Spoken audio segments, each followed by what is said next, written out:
Hello, guys. This is Jerry speaking. Welcome to LJPCBM React, episode number 542. And today we're reacting to Purple Roads, episode 27. Jeff Ayers, Kyle Nelson, and Adam Brown. And we're reacting to this in 5, 4, 3, 2, 1, go.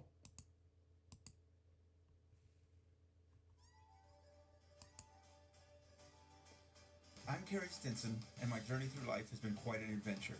For over 20 years, I played Barney the Dinosaur on tour and 7 seasons of the hugely popular TV show Barney and Friends. Now my journey is to bring together friends and guests from all over the entertainment world for inspiring and at times amusing behind-the-scenes conversation. Wow. I'm Carey Stinson, and this is Purple Roads. Wow. Purple Roads. I'm Carey Stinson, and once again, I am so glad you're here. I am so excited about tonight's show. We have 3 really good friends, 3 really talented gentlemen that I worked with for a long time, and here they are.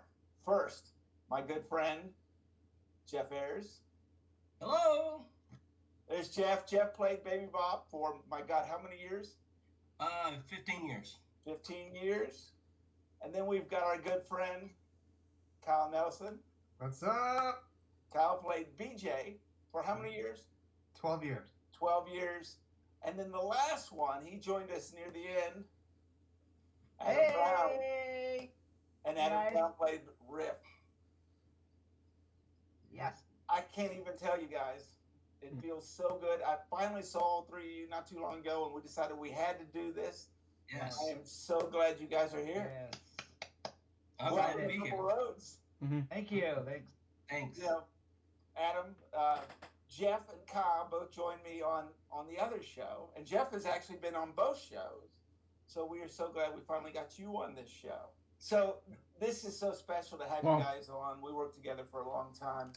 I want to start out because I know these fans are going to be crazy about this show. They want to hear all the behind the scenes and hear about you guys. So I'm going to actually start with Adam. Yeah. On your audition and finding out about being Riff. I think when I came out for my audition, when I heard about the new character, and it was all about making music and all about the creativity, about the lightings of all different lights and different sounds and music, and it was just really neat as I went out there for my audition to learn different kind of dances and to create that character different than BJ and Baby Bop, and I had a blast, and I was so honored to be part of the family, and then from there it went on. Wow. And then now Kyle was with me on tour back on Barney's Big Surprise at Musical Castle, and then you joined on with Barney's and Friends. What was the audition like for you? And let's talk about not for the TV show, but for Barney's Big Surprise. For me, well, and Jeff and Adam can relate. Every summer we have Little People of America. We have an annual conference, and back in 1997, I was checking out of the hotel in Atlanta, Georgia, and Wow. my friend Jennifer Romano, who had played Baby Bop at that time on Barney's Big Surprise, told me about this role for the character of BJ, and I knew of Barney, but I didn't really, know the finer details of all the characters and such. And so I said, "Sounds great." I gave her my phone number and went back home when I was at that time living in Fargo, North Dakota, and Wow. I got a phone call 2 days after convention from Lynn Corzine, Oh, Sloan wow. Coleman's assistant, Yeah. and she had called me with her pleasant Texan accent and wanted me to fly down to Texas, to Las Colinas at that time, Wow. to try out for the role of BJ on Barney's Big Surprise. And so when I came down, I was auditioning with 2 other gentlemen who had hypoachondroplasia, which is a type of dwarfism that they're a little taller than those that have a traditional achondroplasia. But so there was three of us. We auditioned. I was the last one to audition, and uh, at that time it was um, Penny Wilson. Yeah, and David Cobb. we refer to her as Miss Penny. Yeah, Everyone Miss Miss Penny. Penny. watches this knows who Miss Penny is. Yeah, Wow. she was awesome. It was Penny Wilson, David Cobb, and Sloan Coleman. Wow. And Oh. Penny Wilson, Miss Penny had done a choreographed dance that I had to follow along while in these massive clown type shoes and had this head on. So my vision, my peripheral was very limited. So it was a little hard getting used to, but I definitely enjoyed getting into character, acting like a 7-year-old, and Wow. so got out of costume, and I spoke with Sloan, Miss Penny, and David, and that whole time that Sloan Coleman was explaining the in and out of the tour and what I'd be doing, and so I was kind of curious, like thinking like, wow, and she's giving me a lot of detail. Wow. And I asked them, so what does this mean? And they're like, oh yeah, you have the job. And so Well, the funny thing, we're all smiling and laughing as you're telling this story, Kyle. It's because you are BJ. I mean, you just are him. They must look at you immediately and went, we might as well make him dance because he's here. But I mean, he is BJ. There's yeah, because how old were you when all this was going down? I was 19. Yeah. Wow. Wow. Yeah, I just graduated from Yeah. Fargo South High School. I was gonna go to college up in Mankato, Minnesota, at Bethany Lutheran College, but God had a different plan for me. Wow. Well, Awesome. you'd never been to Texas, had you? This was first time in Texas? Actually, no. Adam and I've known Adam since 1991. Wow. At that Really? time, Really? But God, I didn't know that. Continue on. we had the first World Dwarf Games in Chicago, and Adam sent me a pen pal letter with his silk coat on it, and just this. He had very good penmanship. He had he wrote like bubbly type letters, and just was I'm very keen on having me on his basketball team. And I was recruiting. I was recruiting Yeah. Kyle. I was recruiting him. well, the neat thing is, Adam has a mom who Janet Brown is one of the most amazing people on earth. Yes. She unfortunately had passed away from cancer, but her legacy in the world of little people, and especially Dwarf Athletic Association of America, DAAA, Wow. had played a very important part in how little people were able to participate and organize sports. She's Wow. like a mother figure for all of us. Adam's mom, I guess, and Adam can chime in. Adam's mom was kind of the head director of coordinating these events, and we, like, for me, DAAA was one of the most exciting, engaging, that doing those sport activities with people of same stature and same kind of playing field, it really motivated us to work hard to do our best, because it really was competitive in a fair playing field. This is so important, Kyle, that people understand. I feel like I'm part of the community. I've worked with so many little people over the years, and you guys all know each other, or most of you know each other, and you're such a tight community. And I hope people see through this interview the relationship you all have and how close it is. Obviously, I know Jennifer very well. I knew Jennifer before I knew you. And so I think it's so special. Jeff, we've talked about your audition beforehand, and it's one of the funniest things I've ever heard. When did you meet these guys? When did you meet Kyle and Adam? Well, I knew Adam. Oh, I knew Adam when he was wearing diapers. Wow. Not really. I don't know if he was really wearing diapers, but I probably was, you know.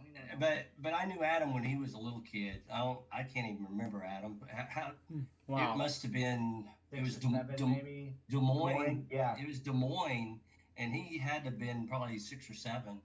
And Wow. he was a feisty little redhead kid, you know, going crazy. So, You know. but his mother was a big mentor for a lot of little people, and she was like a mother to all of us. Wow. And she was very special. She cared and had a passion for little people athletes, and she tried to help. She was really one thing that was really cool is any newcomer that came on board and came into the Little People of America circle, she would be there to greet them, and she'd also tell the parents it's okay. You know, I have a little one too, and he's just like you, and kind of welcome. She was a mother. She was a mother and a sister to the Little People community, and his dad was the same way. So Adam, what did your mom think of Barney and everyone being so many little people working with Barney, being part of the Barney family? I thought she was. I mean, it was amazing, you know, for me to be a part of it, and also before I joined, you know, to see Kyle, you know, join. And I think back to what Kyle was saying with our sports, it was so important to be involved with sports at our level because, you know, especially in the Barney job, it kept us in shape and, you know, being athletic, and then going and doing our character, you know, it really helped from that, from a sports aspect, from a character performer aspect. And she was, you know, supportive of, I mean, 100%. If you're happy, you like it, you want to do it, go for it. You know, just like in sports, and like to relate to Jeff, she never let anyone, you know, not participate, even if you couldn't afford it or didn't want to do it. She always include everybody, no questions asked, and that's just one thing that Exactly. I've always carried on from my mom. You know, just care about others and be kind. You know, but also give 110% every time, from your performance to your sports to life, family, whatever. And so it's just something I've always carried from my mom's legacy. So it's amazing. It's amazing. So I want to know, guys. You know, we've talked a lot on this show, and I've talked a lot about how physical these costumes were, and all of our costumes were a little bit different. So we all had our own challenges. I'm gonna start with you, Jeff. You know, it's go to the senior of this group. Yes. And I did have to wear a tutu, and y'all didn't. Right. Well, so there's that. Yeah. What challenges did you have, Jeff? What challenges did you have? You know, the the whole thing about wearing the suit, you know, all of our suits were different. You know, we probably tried each one on except probably Carey's. Right. But they all fit us to like a glove, really.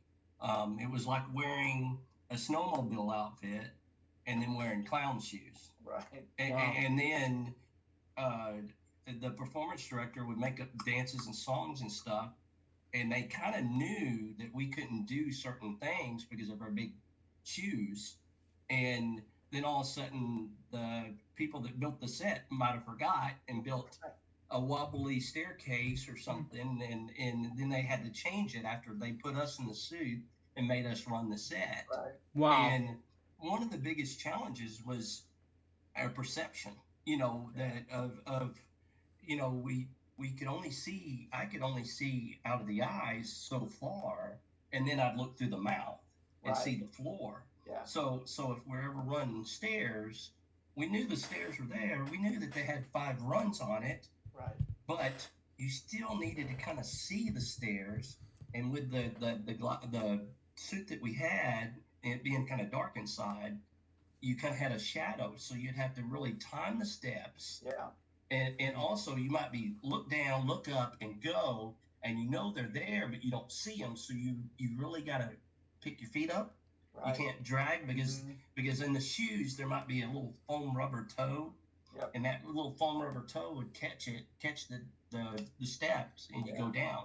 But that's one of the hardest things. Right. And then our perception of what we see. Right. Because if we're performing, and let's just say BJ's over here, Adam's up front, and then you're over here, and I decide to take a step left, and I was supposed to go right, and then you're there, you shoot me across the stage, and so it happened, and it happens, especially me. I'll take some for that. I remember something, And so I want to say the depth perception of the vision, and then just getting used to our suits. But what was really neat to all of y'all, you've lived that character. You became that character. Yeah. And that suit kind of molded to you. So you were so used to it. And each of us had our little isms, our Barney isms, our Rip isms, and Kyle had his BJ isms, all the little things that we did. And, but it was natural. It kind of came natural. Even when you're doing a dance or a song, you did your BJ personality, and Adam did his Rip personality, and then Carey did his Barney things that he did. And that's what was so scary, because we became that character. And then also with their voices, we almost knew what they were going to do. Right. Even when they did their comedy stuff, right, we kind of knew that it was coming.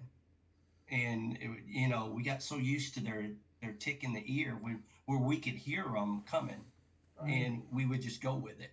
Right. And that was the scary part, is when we become that character with them. And what about for you, Kyle? What did you feel like with the costume? Your biggest challenges? Well, the thing is, I first started out wearing a costume where the head was spring action. Yeah.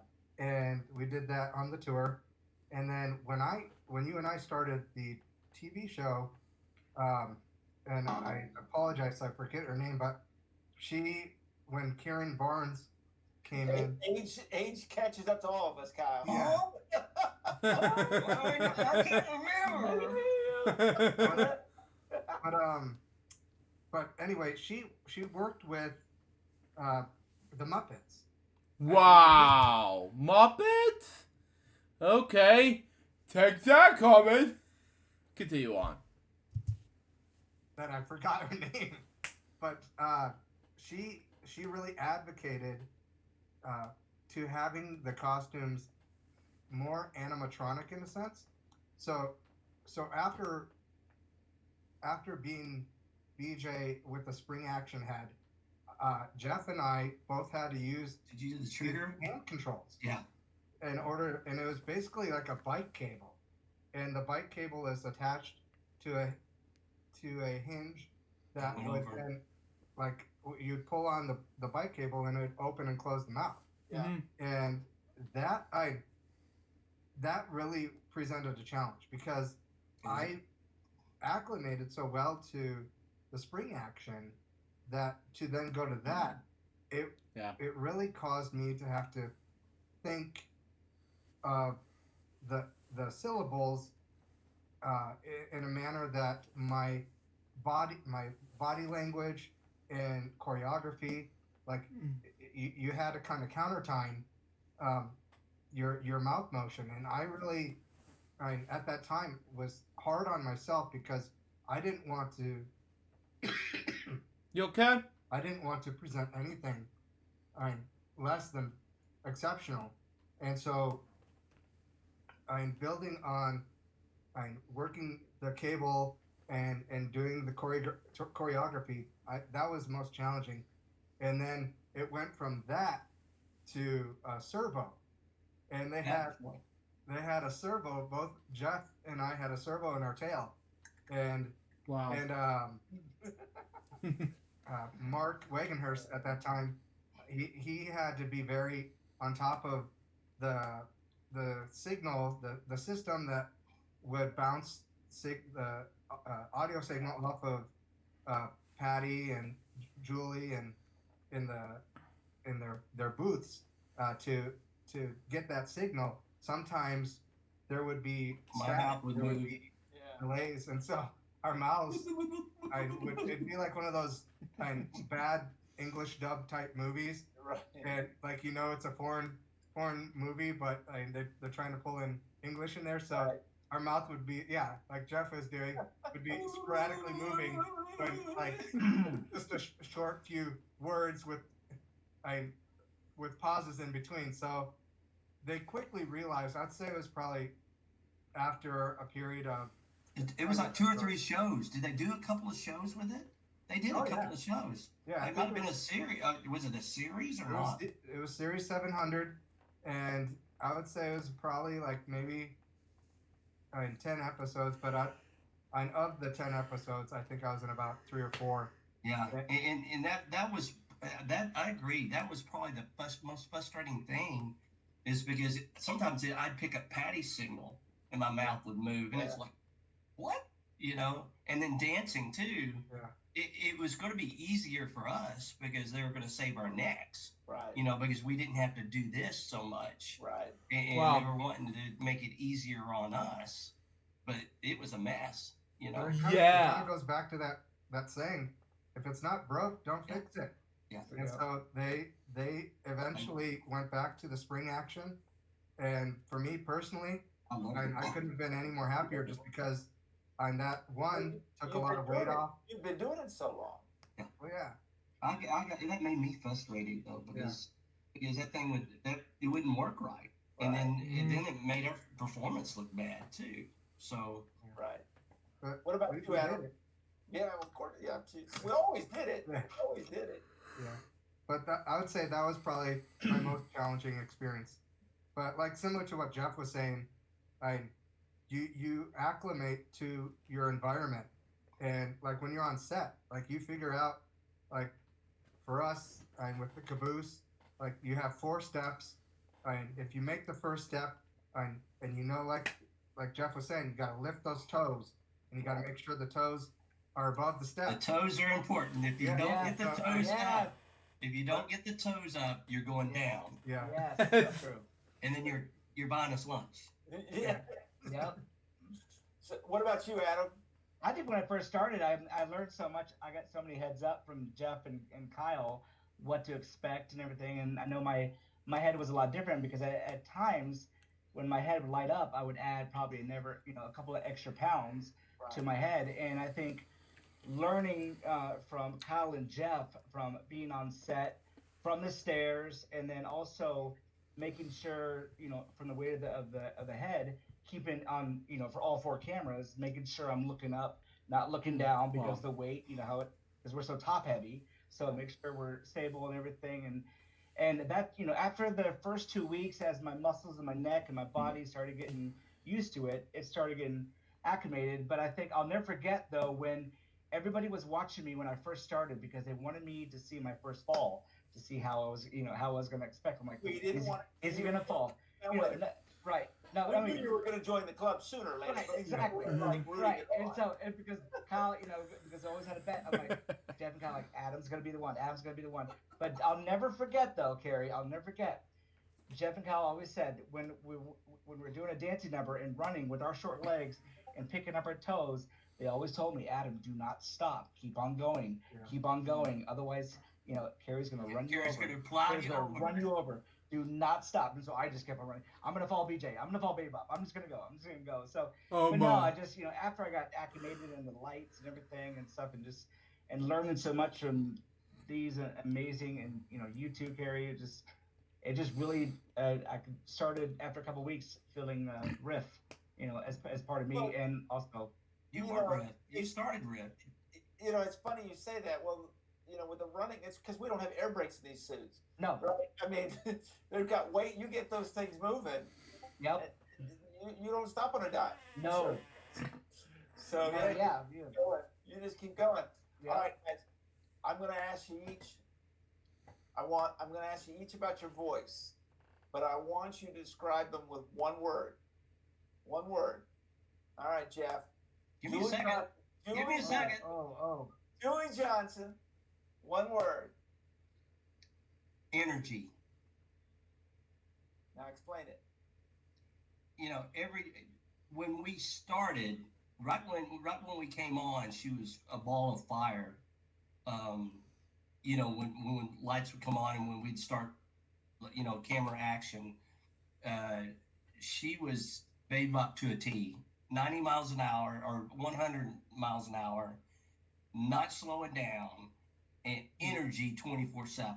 Yeah. Wow. And so she helped me become Baby Bob with her energy. And that's anytime the mic came on, she was that way. And even when we were on timeout and, break or whatever, Right. when we were sitting in the wings, she was still that way.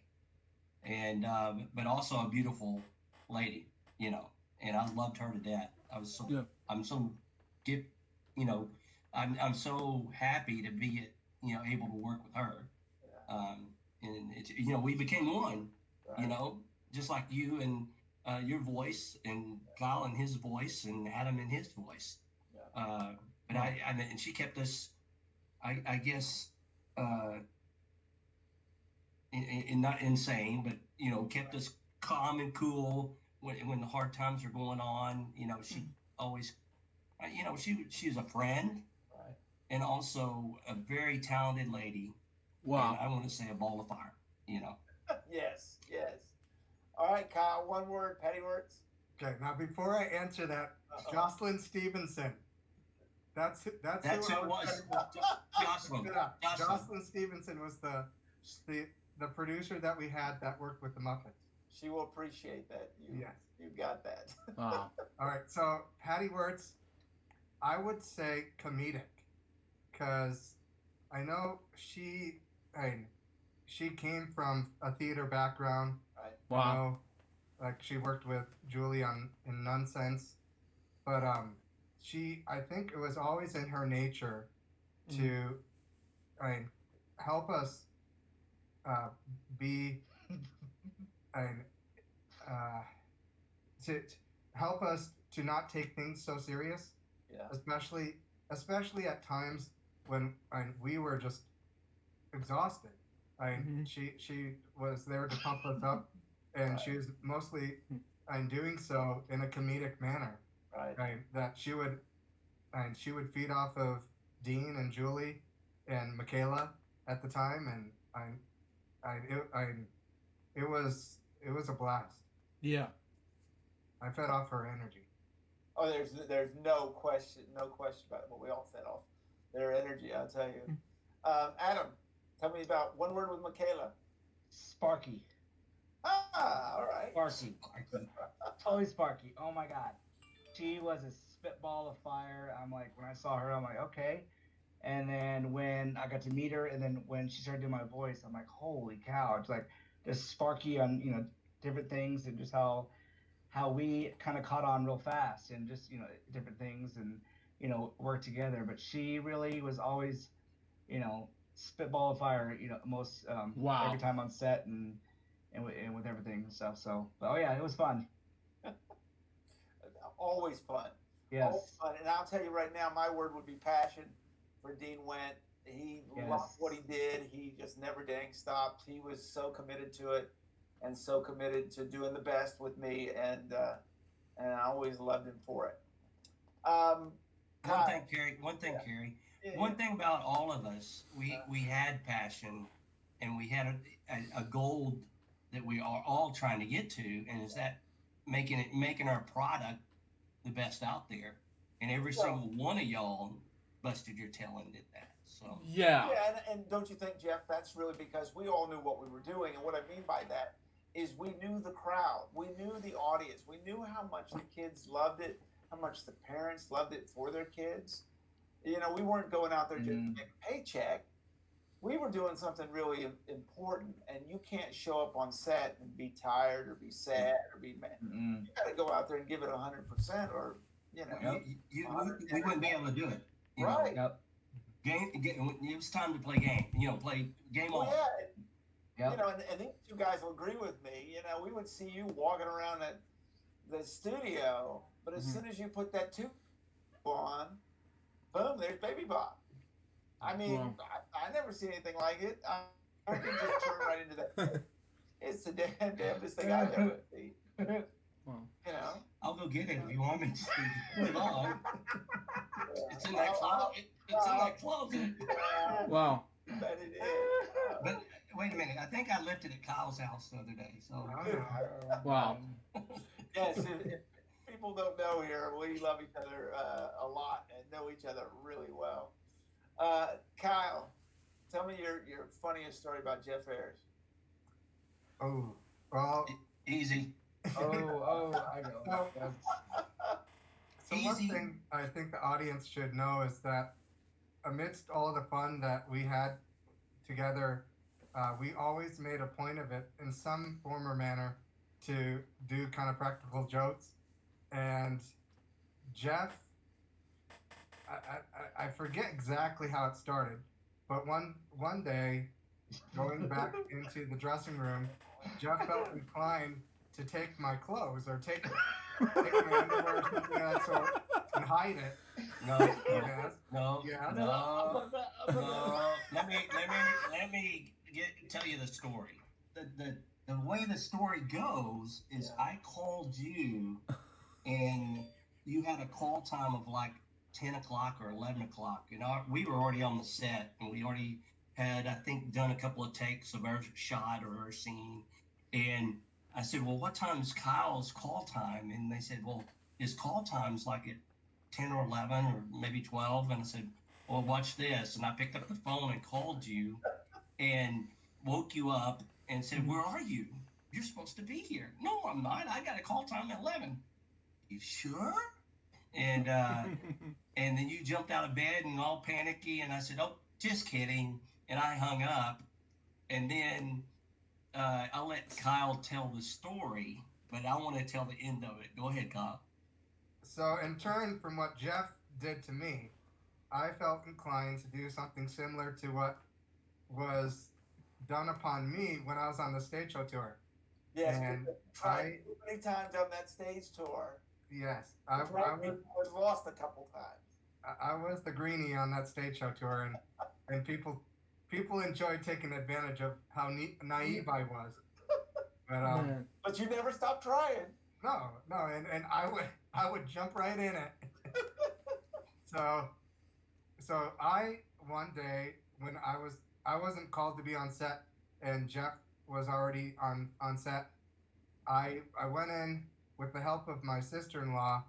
At that time, my son Eli was born, and we went in, and I went into the dressing room. I took Jeff's clothes, I hung him up on the ceiling, and I taped his cell phone on the ceiling too, and I asked And my Margaret, underwear. And my underwear. in your underwear, yeah. I asked Margaret to call me when Jeff would come into the dressing room, so that I could then call his cell phone and he could hear it up on the ceiling. And wait a minute. That was a day I was hot and sweaty, and I was delirious. And I came over to my cubby. We each had a cubby that had all of our stuff in it. Had our wallet, our keys, and our phone, different things like that, and then our clothes. And so I walked over, and I was in that fog, you know, and you all know how that is when you get off the set and you're just kind of delirious until you kind of regroup. And I walk over, and I'm going, where's my stuff? And I start looking for my phone, my wallet, and you know, nobody messes with our stuff. And because we know nobody's going to steal our wallets and our keys and all that stuff. It's safe there. So I walk over and I'm looking, and I look over at Margaret, and I look over at the Wranglers, and they just look at me like, what's wrong? And then all of a sudden they start giggling, and I look up, and my clothes are on the ceiling, and my underwear. And so I just shake my head like I'm shaking it now. To put the cherry on the top, I took his keys and I parked his car on the opposite side of the building. Yeah. And then I called him back and said, somebody hit my wife's car. and I said, "You got to come back." I said, "There's a big dent in my wife's car. What happened?" And he goes, "No, I parked it nicely."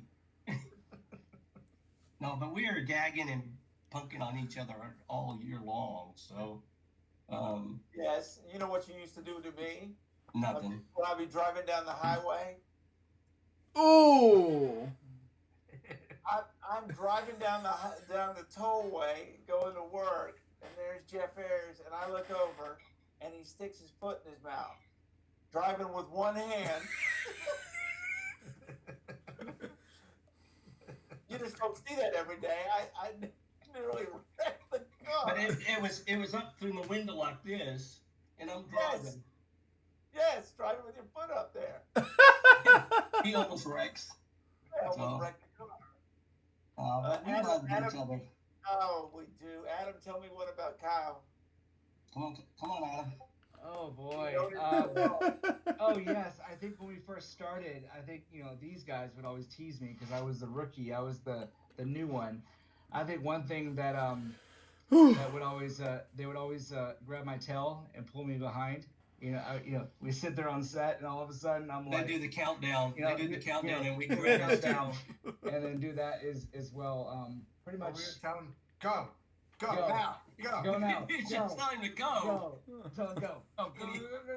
You need to take off. And then the stage manager, I forgot her Excuse name. me. Short girl, curly red hair. She would yell at me like, don't go. But these guys are telling, go. We're Adam, going, go. We're going. Or I'll go, and Kyle would hold my tail so I can't go. So And he'd then be like, go, take, start over. And they wouldn't understand what we're doing. And then we start laughing and giggling because of that, because of Jeff and everything. And then they get mad at the voices because they thought that the voices were telling us stuff in our head. Right. And so I think that Oh, was God. a start of many fun practical jokes. And, like Hal said, we all got each other, and that's all out of love for each other. Oh, absolutely. And Kyle, tell me your favorite, I don't want to say episode, but the favorite thing you ever did playing BJ. I would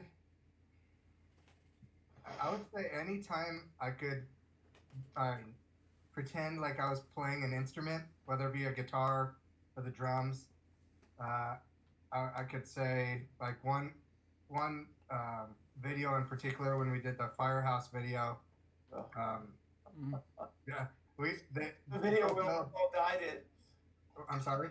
The video that we almost all died in. Oh yeah. Yes. Yeah. The one where we're in the Colbert, where they had the flares on us and all that type of stuff. And your brother, Adam's brother, I think worked that, didn't he? Yeah. And that was a fun one. Yeah.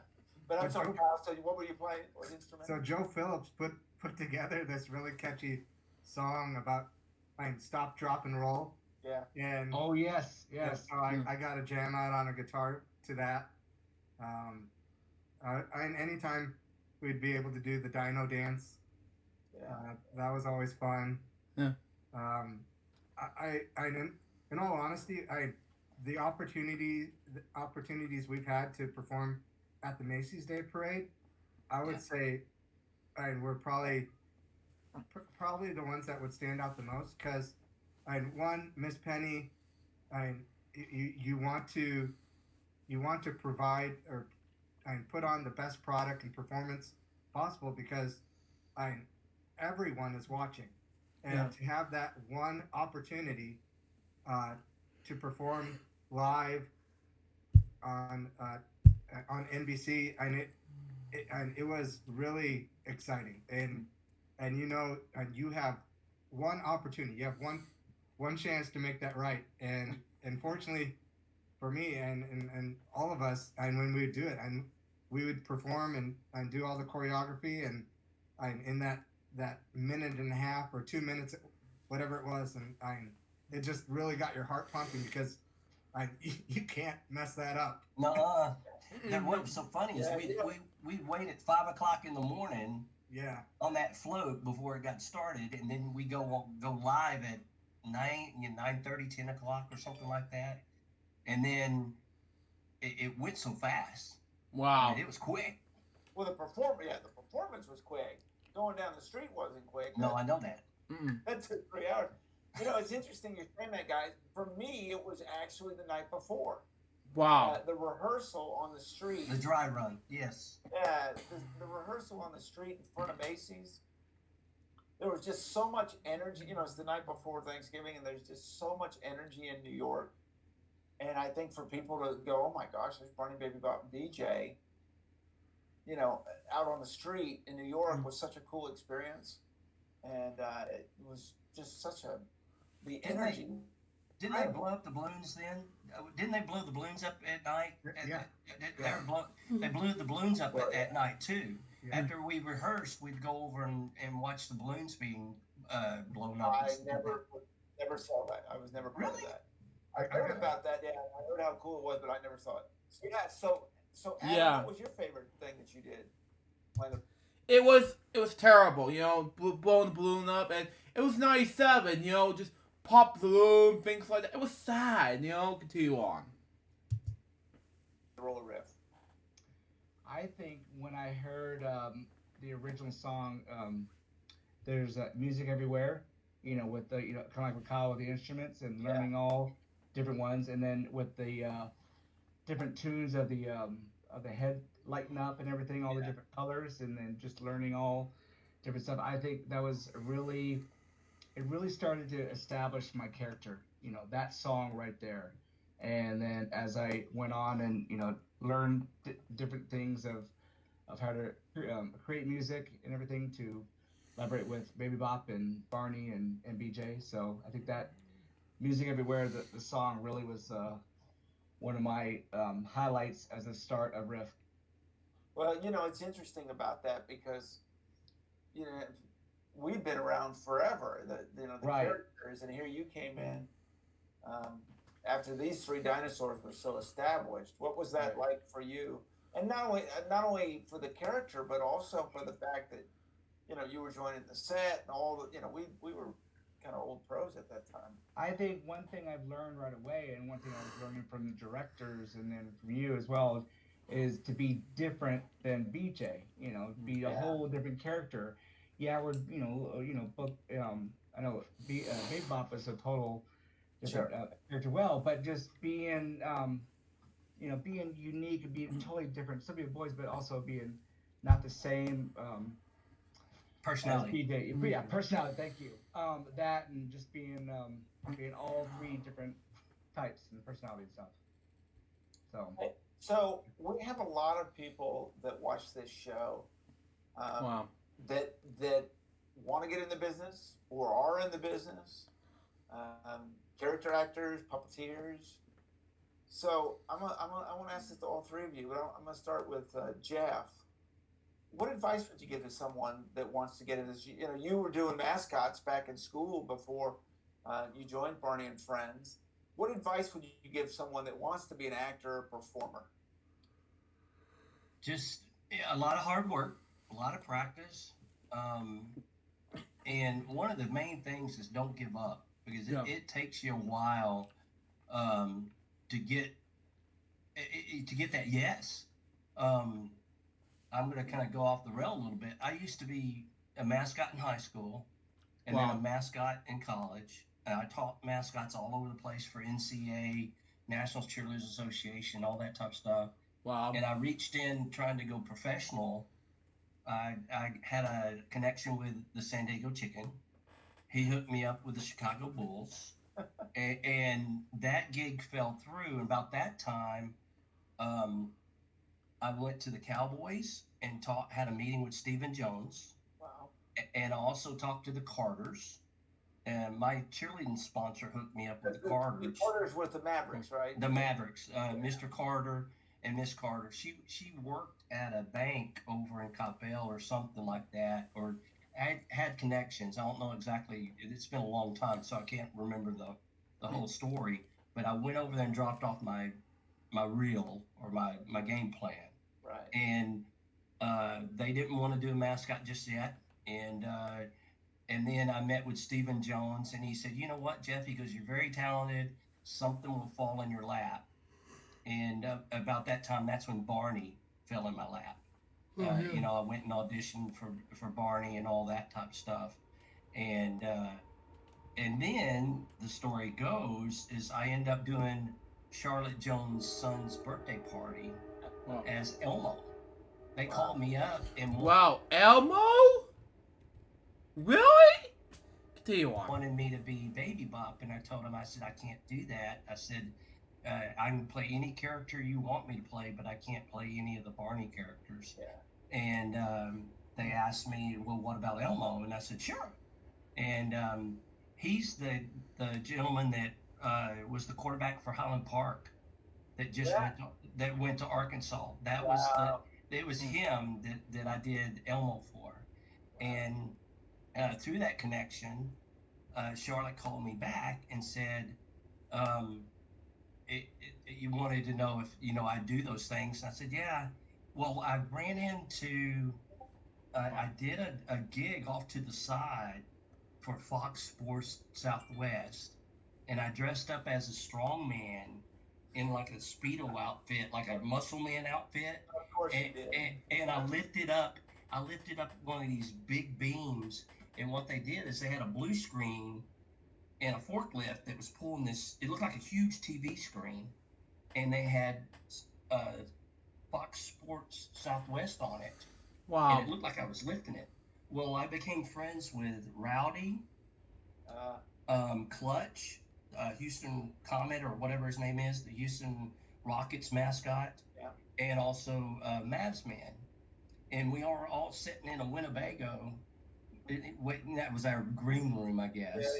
Yeah. And we were sitting there, and they go, so that was about the time when the Mini-Me character started. And we all came up with, hey, let me be your Mini-Me. And I asked him, I said, don't go pay a bunch of money for an outfit. Let me have one of your old outfits and we'll chop it. Wow. And Mazman agreed with it.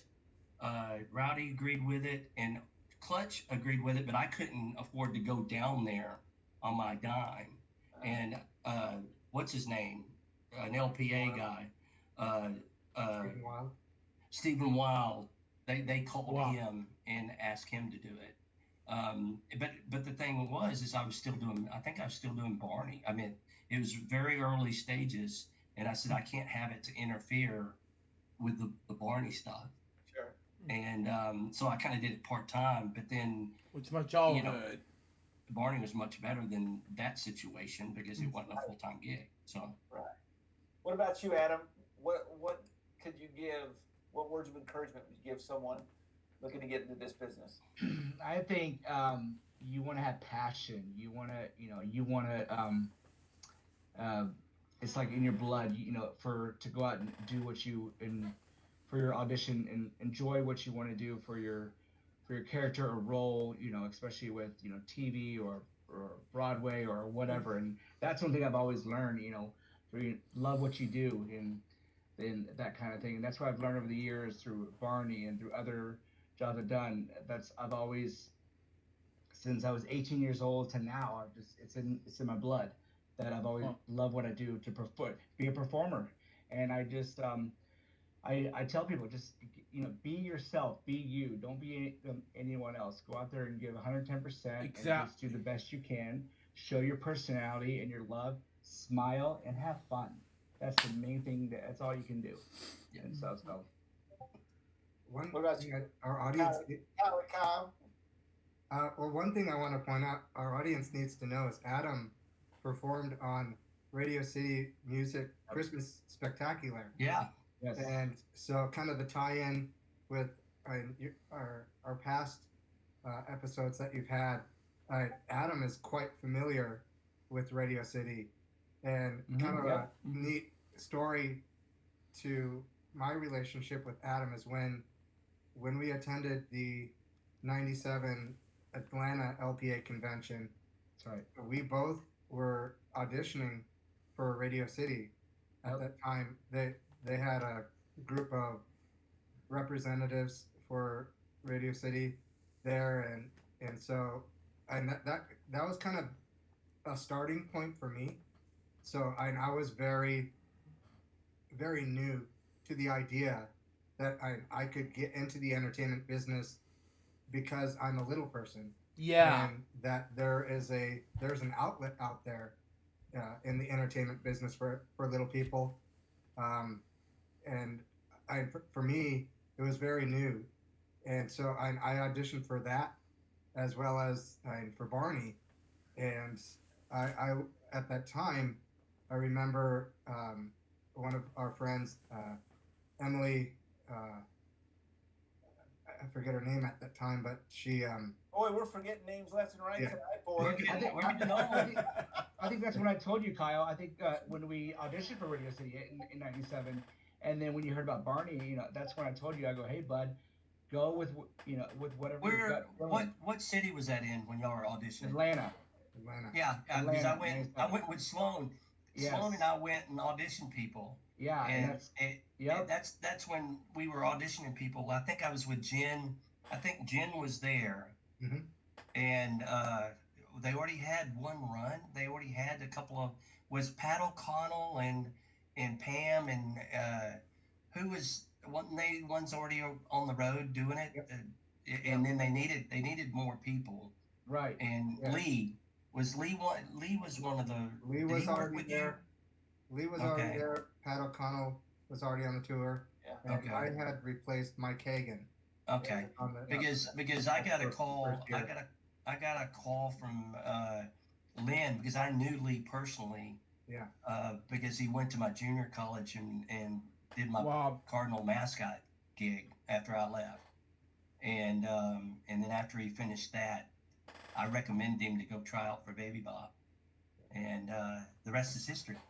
Wow. It's funny, Jeff. You worked with the mascots. Adam, you did Radio City, and a lot of people don't know. Kyle, you toured with Ozzy Osbourne. Wow, Ozzy Osbourne? Yeah. I did not know that, but okay. It was a great venture with Black Sabbath at the time. Continue on. Yeah, it was. Tell us about that. So Yes. Lee and I, when I was on my first year of the Barney tour, in the spring of '98, I was asked by Lori Berry, who was our production assistant. She was married at that time to Jake Berry.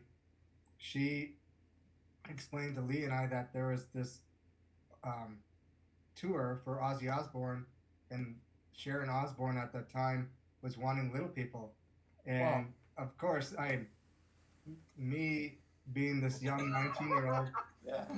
I was immediately hooked, and likewise with Lee, and so we that was quite an experience, but one that really taught me a lot in regards to the music industry and how bands really had to fend for themselves, and like bands like Incubus, System of a Down, that are pretty well known today, at that time were performing on the second stage. Wow. And they were getting paid pretty minimally, but they would be provided by their record label, and so I really admired their love for music, and regardless of their circumstances, and they were going to do everything in their means possible to make their band known, and they did. They capitalized on that opportunity, and for me, fortunately, like in Lee, I got to sing on stage with Limp Bizkit, and I got to play the drums with the Melvins. Cool. That is cool. I was dressed up as a kind of this theatrical court gesture, kind of medieval type court gesture, and Lee primarily was this medieval like devil character.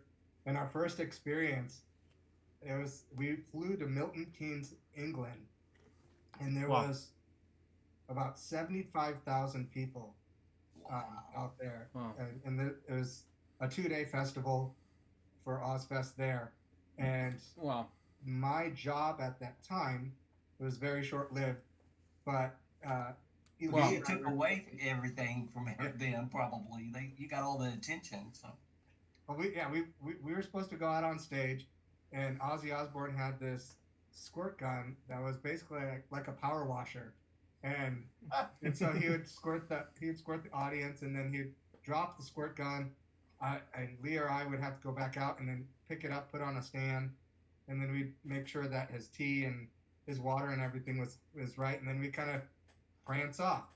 But I what scared me was people chanting like throw the midget, and of course in the little people community the M word midget is a very derogatory term. Hey, you're bringing that up. When did you start seeing that change with that word? it's still out there. Well, It's I know still out there, though. Be out there, but do you see it changing? Is it better? Yes. It depends. It depends on the community you're with. Yes. Because Amen. it's about location. It's about education. Quality of people you're with. There's still people, and there's people in the workforce that still use it. So it's not a blind word. They still use that word. But I would say in the entertainment business, there's definitely been more exposure and education to how Yes. little people are portrayed. Because Thanks to LP, thanks to Little People Big World, they've educated a lot of people.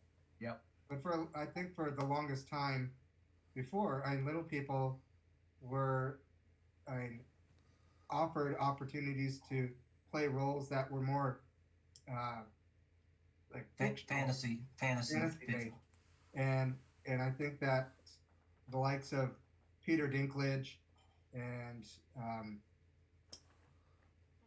Warwick Davis, and I'm sure there are others, they definitely kind of paved more of the way to allowing little people to be portrayed no different than any other actor in a normal setting. So I think that over time, like, and you'll see too, like for example, in the movie Lord of the Rings, a lot of the hobbits and the dwarfs, they're played by people of average stature, and they just used cinematography, CG, to make them look smaller.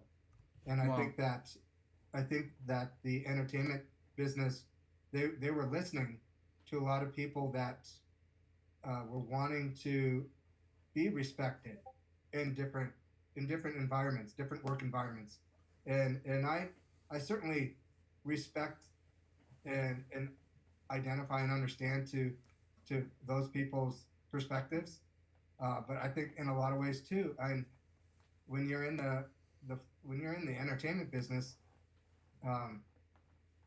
the primary premise is to entertain, to make people laugh, and for me, I'd never really I played elves and I've played leprechauns and such.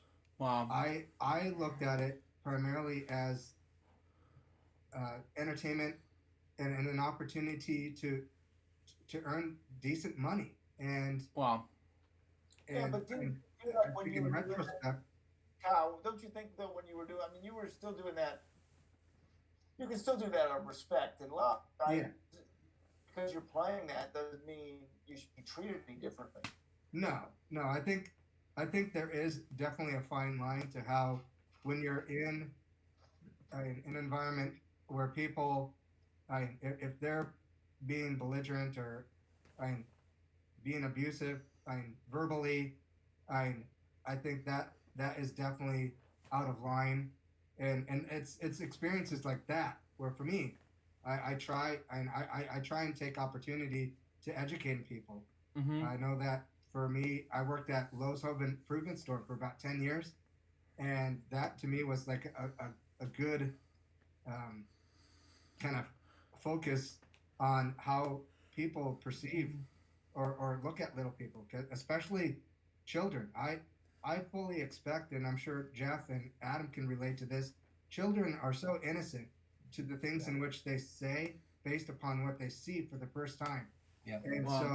so I in that experience, I really wanted to take and take hold of it to be able to stand at the exit door of Lowe's as a customer service representative and be able to tell a kid like, "Hey, my name is Kyle Nelson.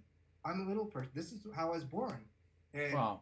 a good number of parents really took to that, and they could see that I was trying to and take on that opportunity. But I think, unfortunately, and I think in many ways unintentionally, there are parents who establish an unintentional stigma when Yeah. they have their child and like, let's go Johnny, let's go Susie, like and, They and automatically pull them away like it's more, bad, and Wow. we don't want that. We want to educate them first and Yeah. let them know what the way I look at it is we educate the parents through the kid. We teach the kids so the parents can see what's going on, and they'll get a better understanding of the proper word of what we're called. My name's Jeff. His name's Kyle. His name's Adam. Not a fairy tale role. Not dwarf. We have a name, and so the whole idea is to educate the parent through the kid, and while the kid's watching, and that's the hardest part because most of the time these things come from the parent. Exactly. The word that's coming out of the kid's mouth, they've learned it from the parent. And I don't know if y'all think that, but that's the way I get it. So I completely agree. Agree. And I think that as I'm probably as a youth, like seeing those experiences where parents are kind of pulling their child like, "Oh, I'm so sorry, I'm so embarrassed." I don't be embarrassed because I fully expect that from a child. But I think that is instilled in the child, and when they're an adult, they may feel that it's important to avoid any kind of confrontation out of fear of embarrassment, and I think that it can go vice versa.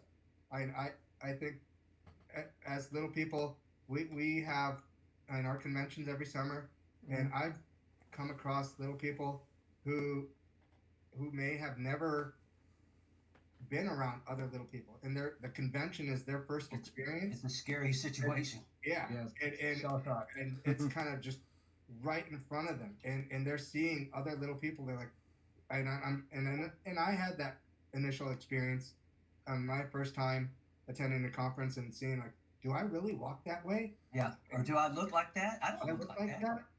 Yeah, it's funny though, guys, and we're seeing this. Obviously, it's kind of interesting you're in this conversation right in the middle of what's going on in this country, but it's really about the fact it is Jeff, it is Kyle, it is Adam, right?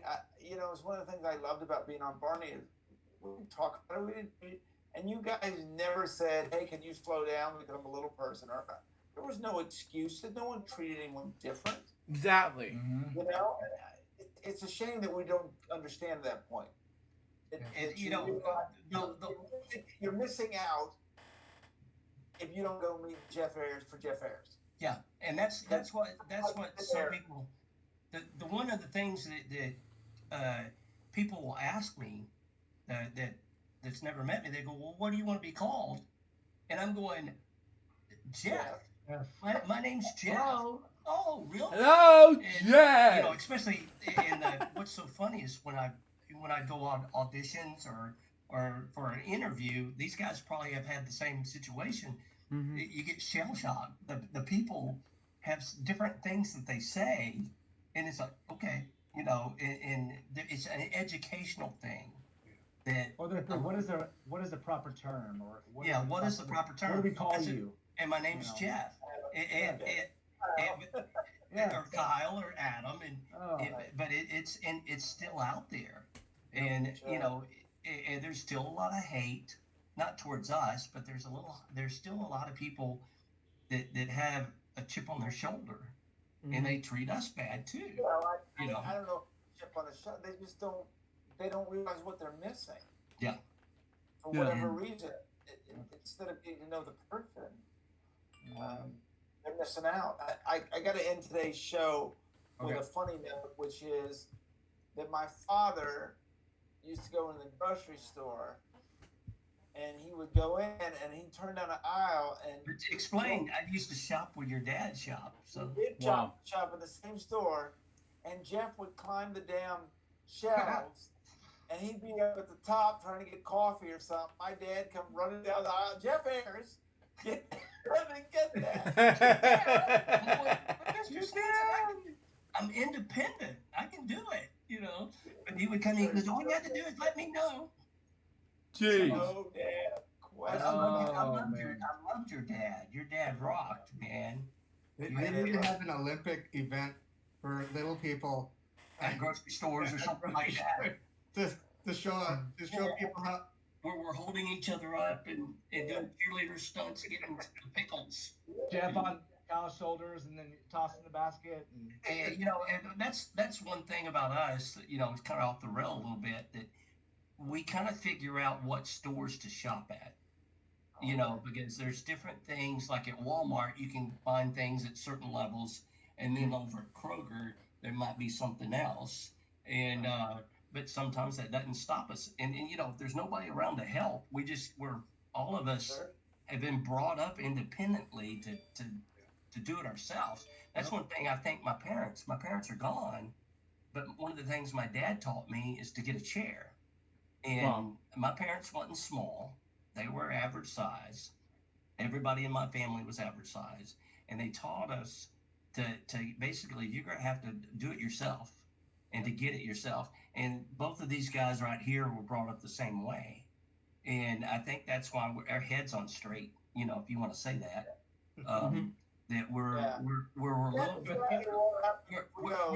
more balanced. We're a little bit more balanced, and you know, thanks for our parents for you know, sending us out in the big world, you know, and not sheltering us, and I see it through them, because I can tell that their parents cared and pushed them to get going, and not hand everything to them. So, guys, I can't thank you enough. I can tell you right now, we got to do this again. Yes. We can go on and on. You hey, guys, I'm still on, so let's keep talking. I know. All right, guys. Hey, I have a mute button. is that why you have a mute button? Yeah, just for you. Thank you. Oh, we can take that. Are you gonna wrap it up? Do you have something you want Wrap to it say? up. Wrap it up. No, I didn't mean to step on you. Go ahead. No. Hey, thank you guys so much. I love you all so much. Beautiful, beautiful people. And we are doing this again soon. Thank you. Thank you. Good night. And thank you so much for watching. Remember to keep your eyes, ears, and your heart open, and you'll find your purple road. We'll see you next week.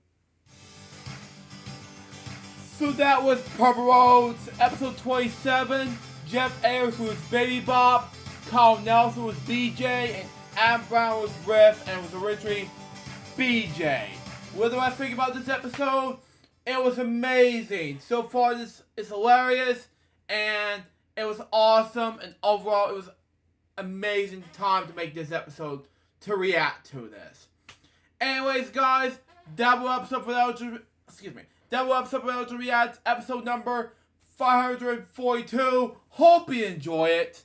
Stay tuned for the next one, which is going to be LJ React, episode number 543. Parodes Podcast, episode 28. John Burston of Slim Goodbye. Till next time, Sue Joseph, goodbye, peace out, baby. Get more to react, guys, very soon. Till then, Jump State out. See ya.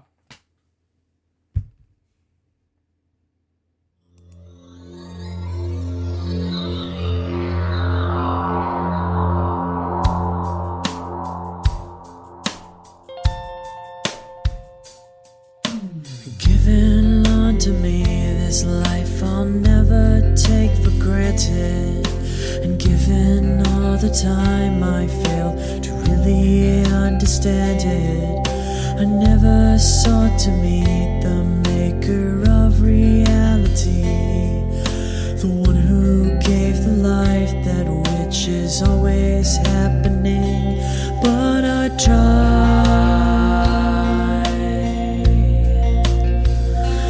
all the time.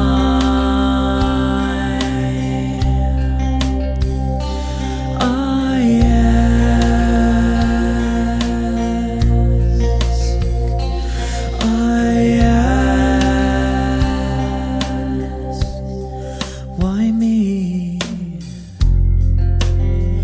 Why was I the one to see things as I do under the moonlight and the sun? Perception is the question, and the giver holds the key. Our mouths, it'd be like one of those, would be sporadically moving when, like, just a. I forget exactly how it started, but one day, going back into the dressing room, Jeff felt inclined to take my clothes or take my underwear or something of that sort and hide it. No, Yes. no, Yes. no. Let me tell you the story. Nothing. Will I be driving down the highway?